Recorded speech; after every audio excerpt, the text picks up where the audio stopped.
Welcome back to Revise and Resubmit, the podcast that takes, those really dense academic papers and makes them surprisingly interesting. I'm Pavlov. And I'm Nikita. We've noticed a lot of you are tuning in, which is amazing, but I haven't quite hit that subscribe button yet. Yeah, and that little button, honestly, it's so small, but it makes such a huge difference in helping us reach more people with these important discussions. Right. You know how it is these days. You're on a website trying to get something sorted, and bam, up pops that little chat window. Oh, yeah. AI chatbots. Yeah. They're everywhere now, aren't they? Handling basic questions, sometimes even complex stuff. Exactly. You've definitely bumped into them. Yeah. Probably quite a lot, actually. For sure. And, the technology behind them is getting incredibly advanced. But think about your own chats with them. You usually, totally happy afterwards. Often not entirely, no. There's something missing sometimes. Right. And the numbers back that up. Research shows something like 77% of people find chatbots frustrating. And get this, 88% still say they'd rather talk to a real person. Wow, 88%, that's huge. So the tech's racing ahead, but the actual experience feels, a bit underwhelming sometimes. Precisely. Companies are pouring money into making them smarter, hoping they'll eventually sound just like us. But what if? What if that's not actually the main problem? Okay, interesting. What are you getting at? Well, that's what we're really digging into today. We've been looking at some fascinating new studies about how people really interact with these bots. And the findings are, they're pretty eye-opening. Eye-opening how? It looks like the key to making chatbots better isn't just about, tweaking the AI algorithms. It's actually much more about understanding us. Human psychology. Ah, okay. So less about the code itself and more about how our brains react to it. Exactly. So our mission today isn't to get lost in the technical jargon, the neural networks, and all that. Right. Instead, we want to pull out the practical stuff, actionable insights from this research, things that can actually lead to chatbot interactions that don't make you want to pull your hair out. Good. For us as users, definitely. And I guess better results for the companies using them, too. That's the goal. So let's start with why. Why do people sometimes feel, a bit resistant to dealing with AI in the first place? The research suggests there are about 5 main psychological hurdles. 5 barriers. Okay, lay them on us. So first up is opacity. Basically, we don't really get how they work. It's like a black box, right? We don't see the thinking process. Yeah, you just get an answer spat out. Exactly.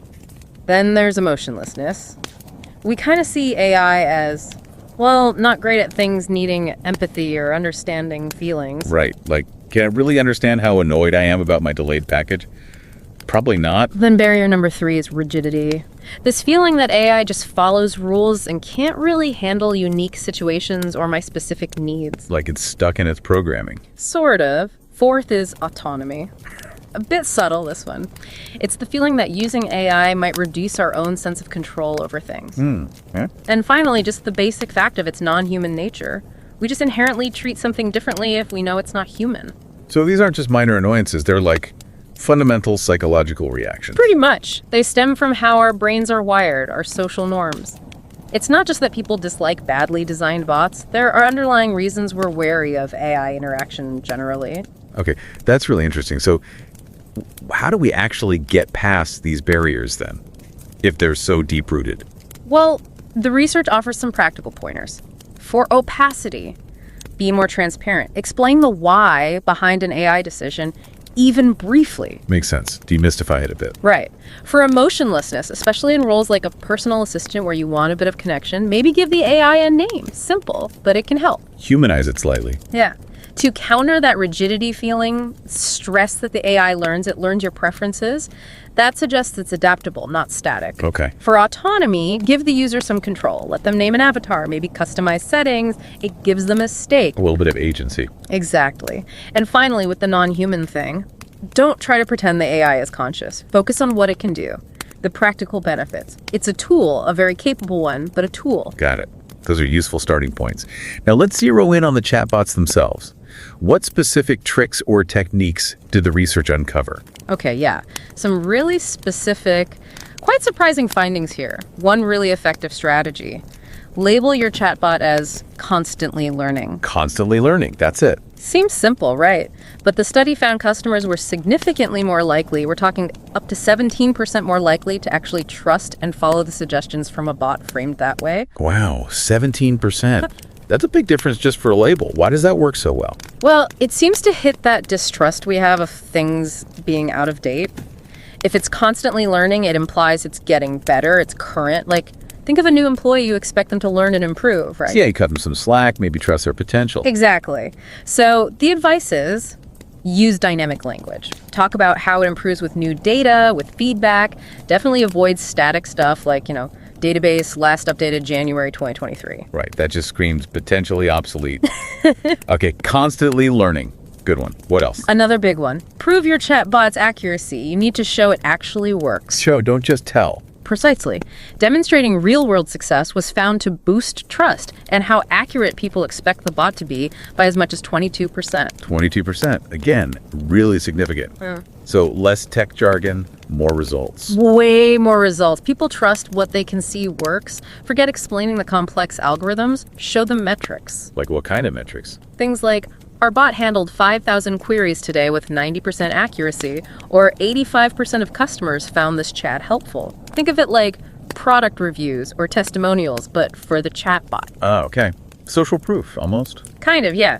This bot solves problems is much stronger than this bot uses advanced NLP. Proof beats promises. Makes total sense. Okay, now, I saw something in the notes about using flattery. That sounds risky for a bot. Like, it could come off as fake or creepy. It definitely can be risky. You have to be careful. But the research suggests that subtle machine-like flattery can make recommendations more persuasive. People were up to 12.5% more likely to accept a suggestion if it included this kind of subtle compliment. Okay, hang on. Machine-like flattery. What does that even mean? That's the crucial part, right? It is crucial. The idea is people trust flattery more from an AI they perceive as machine-like because they don't think it has ulterior motives.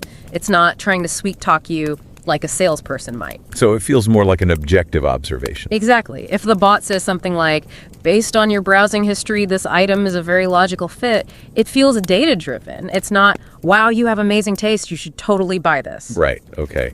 Less gushing enthusiasm, more factual alignment.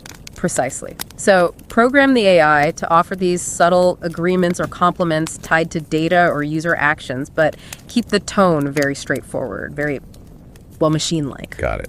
Use flattery, but make sure it doesn't sound like flattery. Interesting tightrope. Yeah. Now, what about the flip side? When should you deliberately avoid making the chatbot seem human? Yes, context is everything here, and the research is pretty clear. Don't use overly human-like chatbots in high-pressure, time-sensitive situations or when you're dealing with angry customers. Yeah. Really?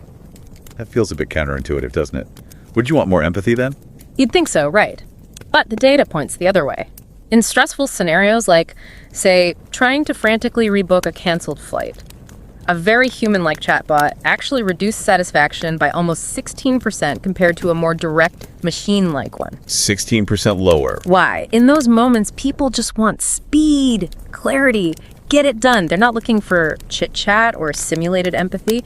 It can feel like it's slowing things down. Okay, so efficiency trumps empathy under pressure. What about angry customers? Same deal. Very much so. When people are already mad, they rate human-like chatbots significantly lower, about 23% lower satisfaction compared to machine-like ones. 23%, wow. Yeah. It seems our expectations are higher for a bot that sounds human.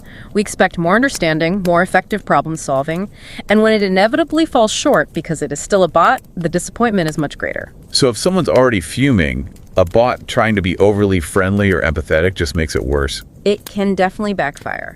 The advice is clear. For urgent tasks or angry users, go with a machine-like persona. Fast, clear, factual, and actually explicitly stating you are interacting with an AI assistant can help manage those expectations up front, especially with frustrated users. Okay, really valuable insight there. Use the machine for efficiency when needed. But what about good news?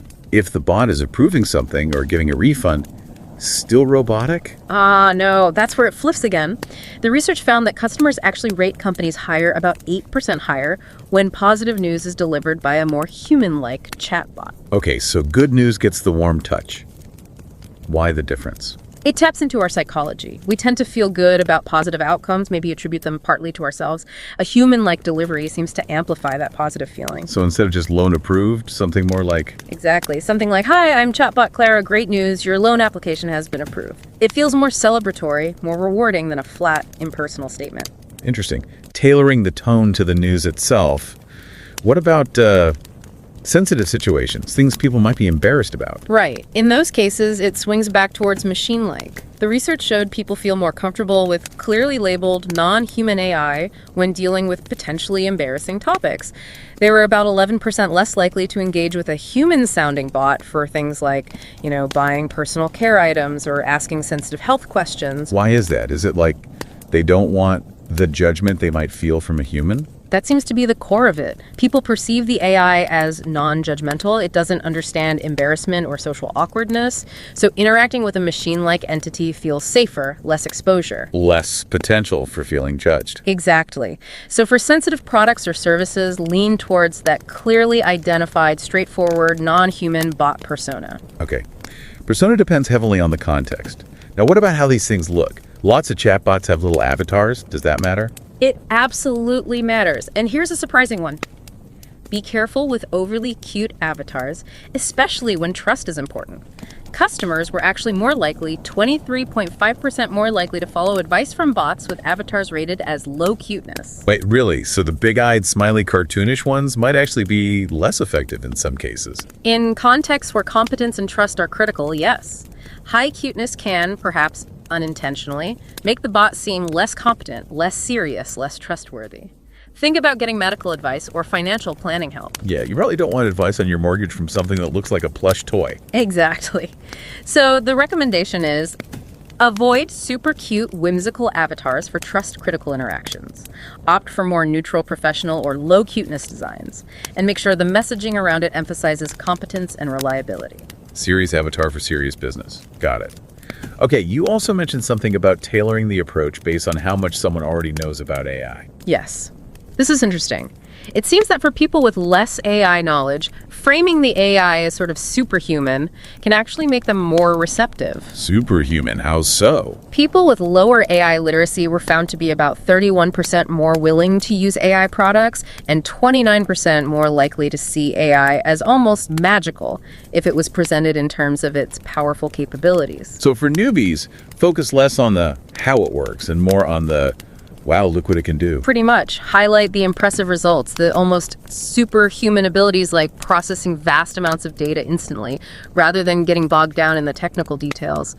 That sense of wonder can actually encourage adoption for that group. Fascinating. Okay, this is all painting a much richer picture.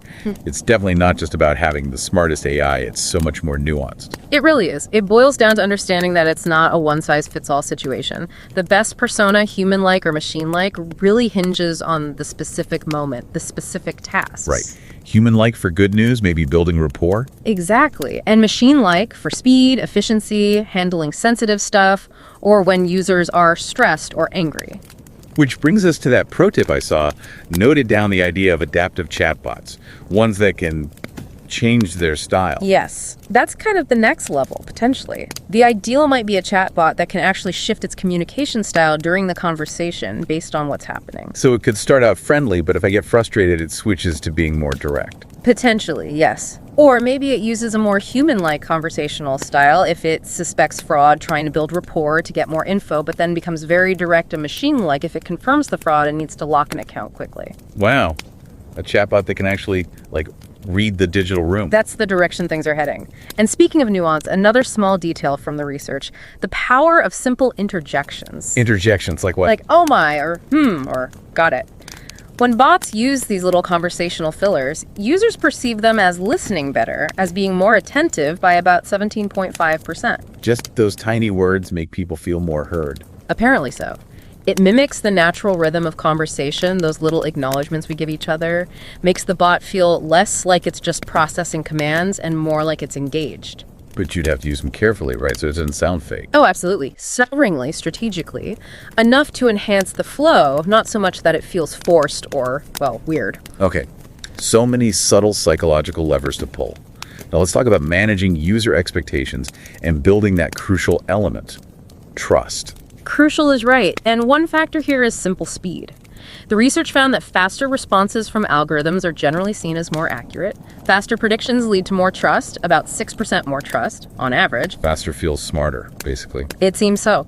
We associate speed with competence in machines. So designing for speed is important, and if there are delays, maybe the AI needs time to process something complex, you need to explain that delay clearly.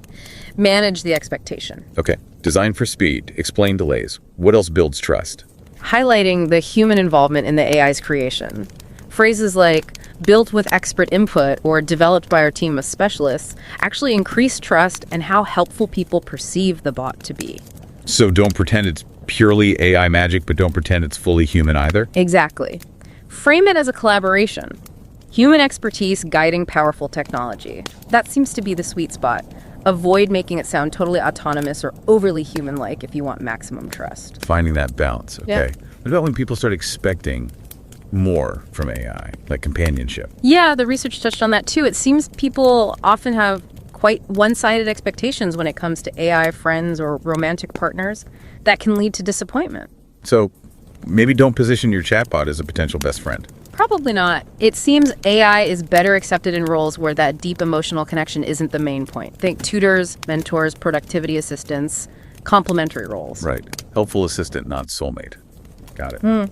One last thing on managing expectations. Yeah. Errors. AI makes mistakes.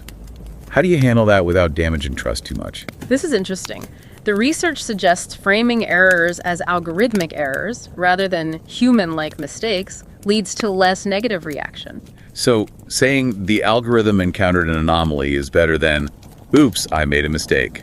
Essentially, yes. People seem less likely to blame the brand or feel personally let down if the error is attributed to the impersonal algorithm rather than a bot trying and failing to act human. It depersonalizes the error. That's a clever way to potentially soften the blow. Okay, now thinking about ethics, this wasn't in the script we started with, but it's in our outline and feels really important here. How does ethics fit into designing these psychologically aware chatbots? Hugely important, and often overlooked in the rush to deploy. First, there's the risk of AI reinforcing existing biases. If the data it's trained on is biased, the chatbot's interactions can be too.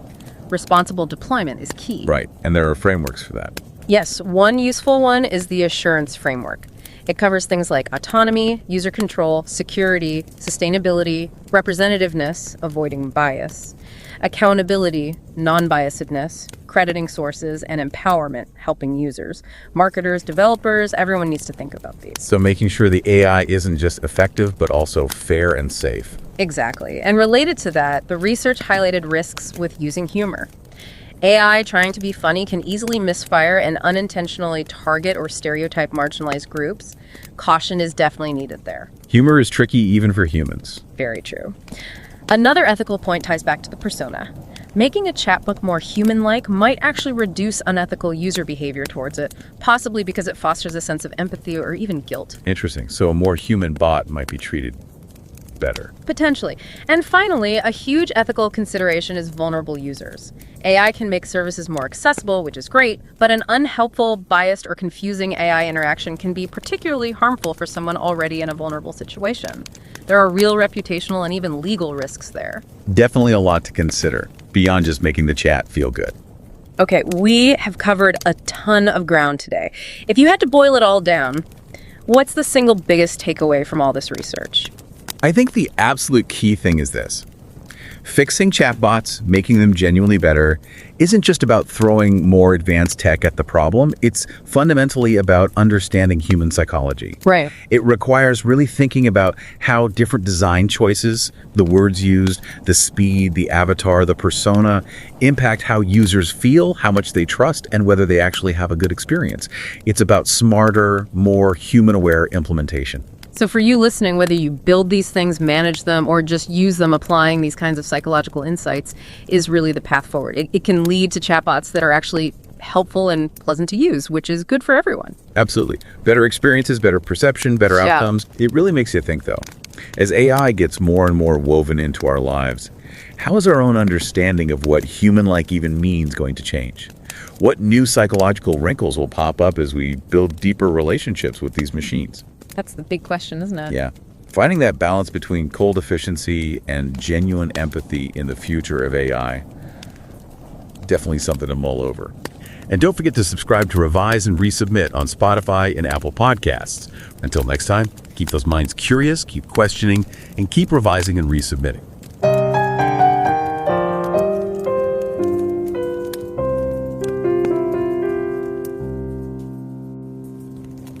Revise and রিসাবমিটে স্বাগতম। আমি Pavlov. আর আমি নিকিতা। আজকে আমরা একটা বেশ interesting গবেষণাপত্র নিয়ে কথা বলবো। আজকের আলোচনাটা একটু অন্যরকম।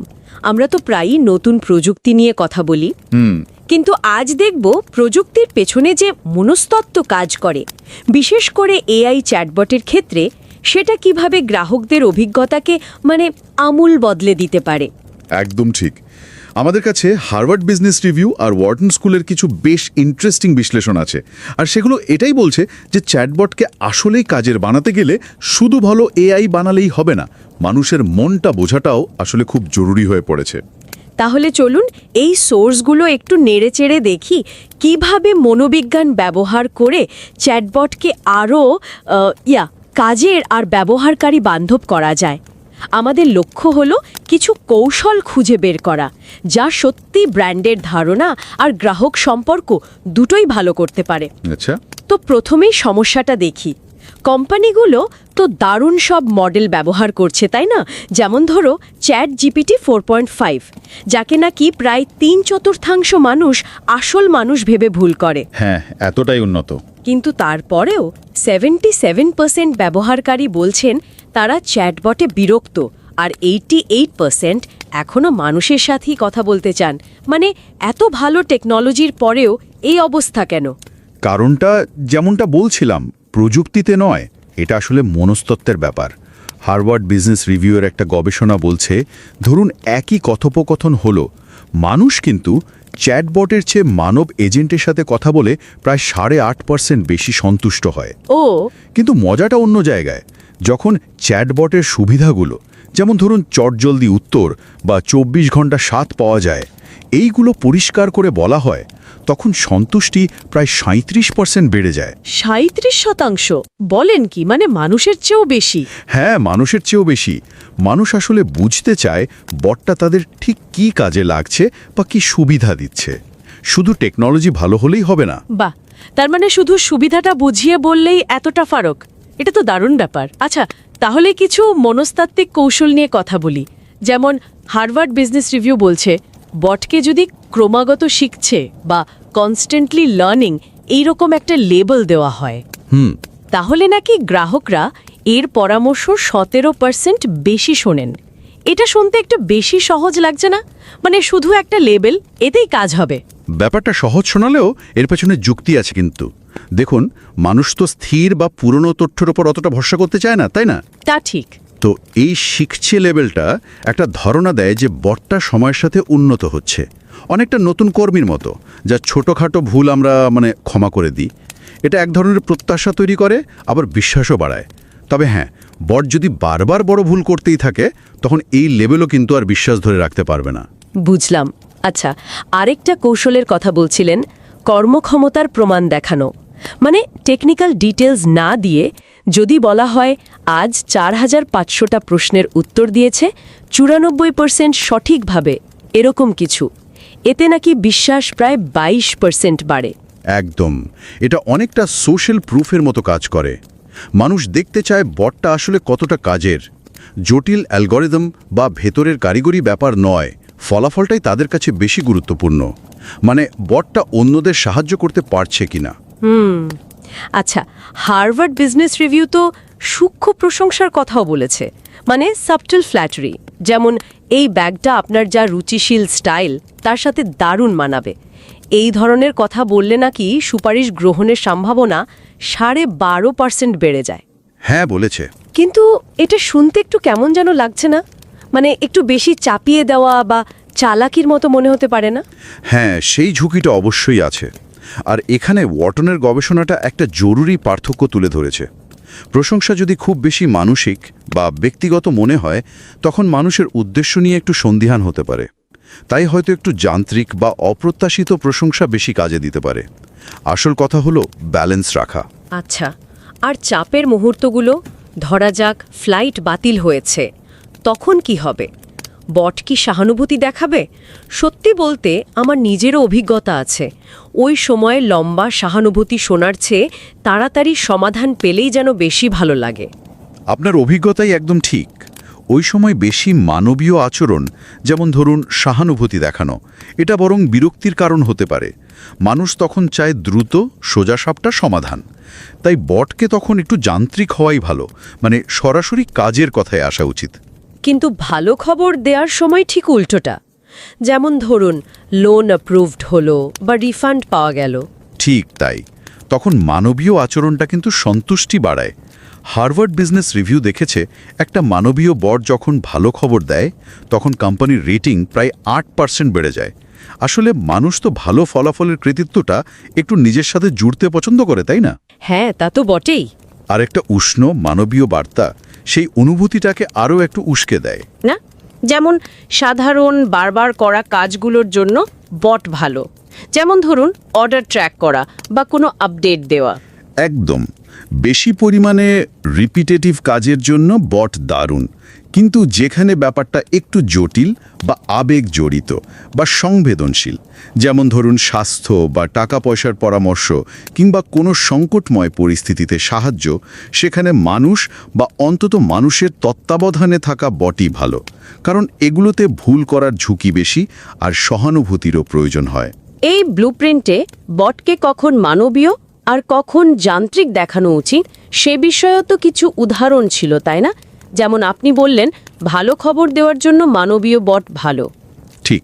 আর অন্যদিকে ধরুন গ্রাহক খুব রেগে আছেন বা খুব ব্যক্তিগত বা সংবেদনশীল কোনো বিষয় নিয়ে কথা বলছেন, যেমন ধরুন পার্সোনাল হেলথ প্রোডাক্ট কেনা, তখন কিন্তু যান্ত্রিক বটই ভালো।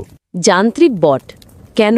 কারণ ওয়াটনের গবেষণা বলছে সংবেদনশীল পণ্য কেনার সময় মানুষ মানবীয় বটের চেয়ে যান্ত্রিক বটের সাথে প্রায় 11.2% বেশি স্বচ্ছন্দ বোধ করে। সম্ভবত এর কারণ হলো তাদের মনে হয় যান্ত্রিক বট তাদের বিচার করবে না। ও আচ্ছা আচ্ছা, এটা তো ভাবিনি। আর রেগে থাকা গ্রাহকরা তারা মানবীয় বটের সাথে কথা বলে 23.4% কম সন্তুষ্ট হন।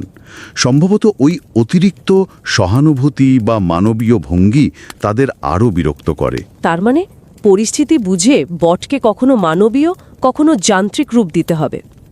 আচ্ছা, তাহলে বিশ্বাসযোগ্যতা বাড়ানোর জন্য আর কি কি বিষয় মাথায় রাখা জরুরি বট ডিজাইনের ক্ষেত্রে? ওয়াটনের মতে আরও কয়েকটা জিনিস আছে, যেমন বটকে ব্যবহারকারীর প্রয়োজন অনুযায়ী কিছুটা বদলানোর সুযোগ দেওয়া, মানে কাস্টমাইজেবল করা, খুব দ্রুত উত্তর দেওয়া, আর সবচেয়ে জরুরি হলো বটটার সীমাবদ্ধতা স্বীকার করা, মানে বটটা কি করতে পারে আর কি পারে না সেটা পরিষ্কার করে বলা।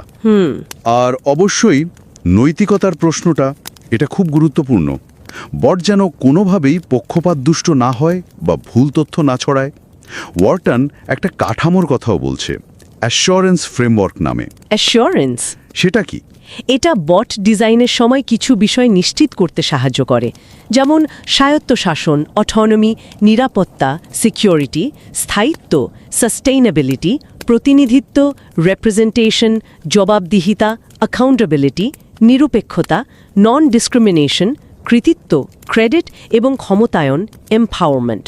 এইগুলো মাথায় রাখলে বট শুধু কার্যকরী হবে না, দায়িত্বশীলও হবে। দারুণ। তাহলে সব মিলিয়ে মূল কথাটা দাঁড়াচ্ছে, চ্যাটবটের ভবিষ্যৎ শুধু ভালো প্রযুক্তির ওপর নির্ভর করছে না, বরং মানুষের মনস্তত্ত্বকে আমরা কতটা ভালোভাবে বুঝতে পারছি আর সেটাকে কতটা ঠিকঠাক কাজে লাগাতে পারছি তার উপর অনেকটাই নির্ভর করছে। বট আসলে শুধু একটা সফটওয়্যার নয়, এটা ব্র্যান্ডের একজন প্রতিনিধিও বটে। একদম। আর এখানেই আজকের আলোচনার শেষে একটা প্রশ্ন বা ভাবনা রেখে যেতে চাই সবার জন্য। যেহেতু এআই আমাদের জীবনের আরও গভীরে ঢুকে পড়ছে, আমরা কিভাবে এমন ইন্টারঅ্যাকশন ডিজাইন করতে পারি যা কেবল কাজেরই হবে না, বরং মানুষের মর্যাদা, বিশ্বাস আর অনুভূতিকেও সম্মান করবে। বিশেষ করে সেই মুহূর্তগুলোতে যখন এআই ভুল করে বা কোনো জটিল অপ্রত্যাশিত পরিস্থিতির মুখোমুখি হয়। এটা নিয়ে আমাদের সবাইকে হয়তো আরও ভাবতে হবে।